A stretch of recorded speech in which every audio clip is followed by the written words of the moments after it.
We're coming to our Portage area. Just gonna go off what my scouting reports say. All right, folks, we're here at Irish practice here at Lebanon Hills with Coach Harder. We're kind of not in the studio yet. No, well, they're working. I guess there was some reconstruction stuff that they had to get done. They're also rekeying everything. We can't get in. Yeah.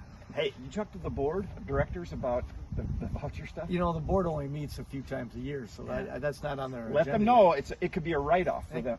They don't even know what a write-off is. But they're writing it off, aren't they? Yeah. Okay. Evidently.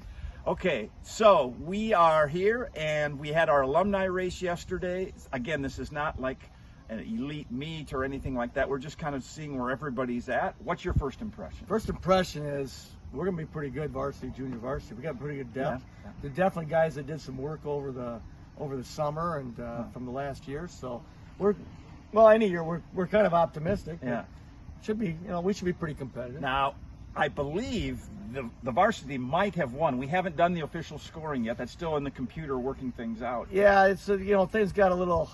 When we do those alumni get-togethers at night at Carboni's, the results kind of tended to get put off a little bit. But we think the varsity may have won. That'd be their second win in 3 years.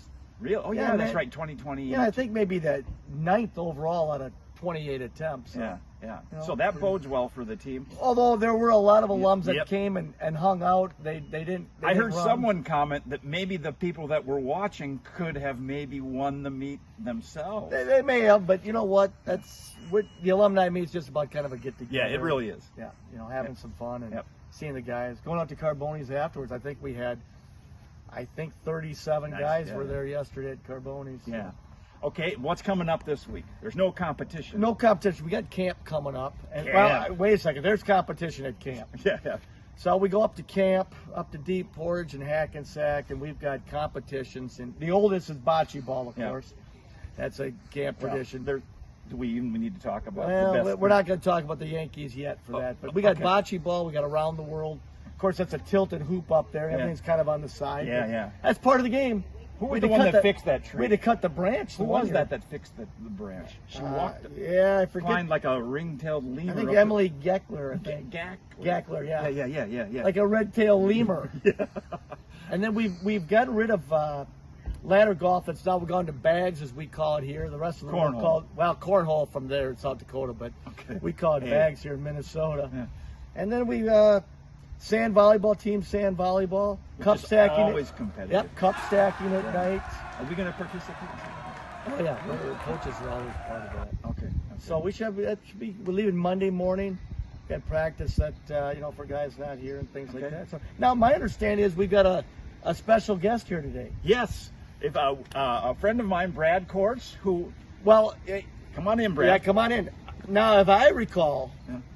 He's best known. He won the 1986 Howard Wood Relays Collegiate 1500 meter race. Yep. And there's the ring. There's the ring. Okay. I didn't realize they gave those things out. Evidently they do. If you have enough money. If you have enough money, okay. And he ran South Dakota State. Yeah. Now Brad and I roomed together when he was in law school and I was in grad school at the University of Oregon. But we weren't in the same era. We shared 1 year. My 5th year was his 1st year. But once a Jack, always a Jack, don't they? And this weekend we have a SDSU cross country alumni reunion at Jeff Massman's, and that's a picture of Jeff. Okay. And we're going to be up there today. Okay. So, I designed these shirts myself. Yeah. So Brad, can you give us any kind of advice to high school runners? Run hard, turn left, except in cross country. Then just follow the flags. Yeah. Stay on course. Don't go out too hard. Don't go out too hard. Don't go out too hard. That would be what I'd say. Yeah. The one interesting thing about that Howard Wood victory is that was your almost victory at the high school 1600 meter the exact same year. Yeah, 52 guys in that heat. Really, in one heat. Yeah.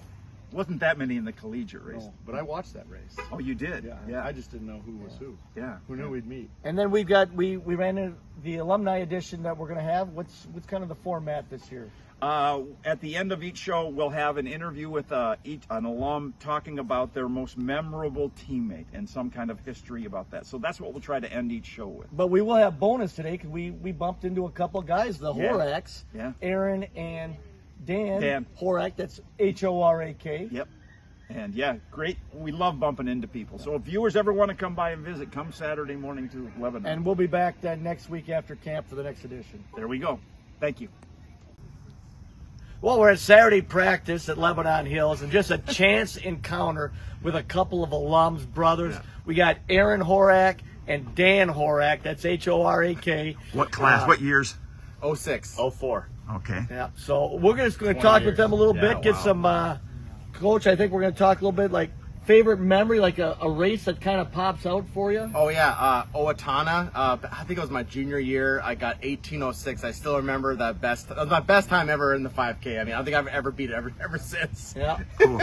And Dan, I remember you were one of our early ones that went up to Deep Portage. Do you have any lasting memory up there? Oh, I had a great time up there. I think it was just, I mean, all the trails. Yeah. I remember one time we went canoeing, and it was very apparent who knew how to canoe and who didn't. There were some kids that got like stuck in the weeds, some great memories. But just just getting away from Rosemount and the campus and the regular rules just allowed the team to bond a lot better. 3-4 hour drive was totally worth the drive.